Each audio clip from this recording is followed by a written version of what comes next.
The truth is, it's none of their business. So one very quick question. Hello, Michael. When you knew you were exiting, did you set up like a compensation plan for your team, and what did that look like? Great question. So I had a phantom share plan set up beforehand. Also, what a pain in the ass it was to set that up. Like, you just need to find, honestly, I was talking with so many lawyers and I went through so much money until I found the right lawyer. And I don't know if, Brandon, I don't know if you know people, but like, there's only a handful of people who can do it right. Do it and do it right. And you guys, how many times have you heard that from me? Jesus, it was nuts. I like spent so much money and time. Getting the wrong plans in front of me, I'm like, this is the opposite of what's like. Anyways, so yes, I had a phantom share plan in place for my key people, and so that was nice. Everyone got everyone cashed out. Everyone was happy. However, I mean, when I sold the company, I did keep it like under wraps for a while. Like I didn't like go around like shouting from the rooftops I was selling it.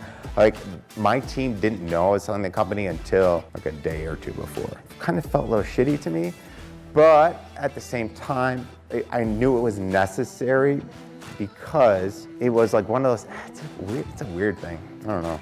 Let me tell you what happens. It's weird. I didn't want to be jumping. Yeah, let me tell you what happens. When people find out you're in the sales process, they start trying to figure out what they're going to get out of the deal. Oh yeah, people don't give a shit about me. They give a shit about themselves, and they should. They should. That's why. Unfortunately, that's like one of like the weird sides of it. Might as well keep it to yourself until it's like done. Well, so what happens is they start thinking about themselves.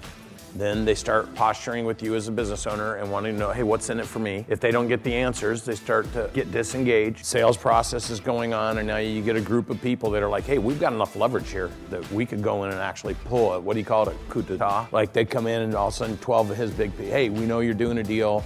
They're asking us a lot of questions too. We see the activity. We want to know what we're going to get out of it. We helped you do it. And they start putting the screws to you.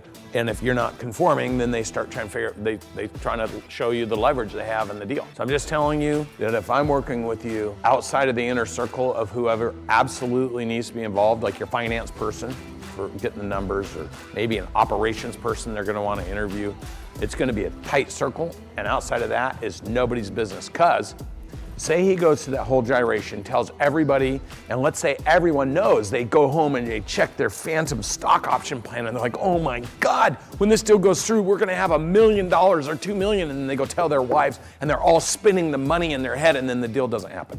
I mean, a lot of people now they're gonna say he screwed it all up, even if it wasn't the right deal. And so the less you tell people, because once they start cashing the eggs, they're checked out. It's true. You don't want people to know you're going through a process. When we sold Audigy, what we did very aggressively is told everyone in our company we were gonna go out to the marketplace and add 3 new suppliers to our business. So all the activity and all the meetings we were taking, everyone assumed it was because we were gonna add new suppliers in our supply channel. And so when we announced, boom, we sold the company, I flew home, everyone, because it was a public company that bought us, so you can't say anything until they say something.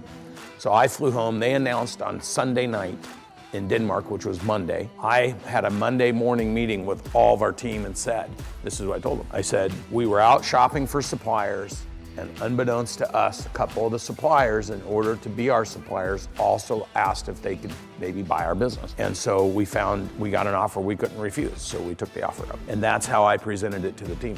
Because the truth is, it's none of their business.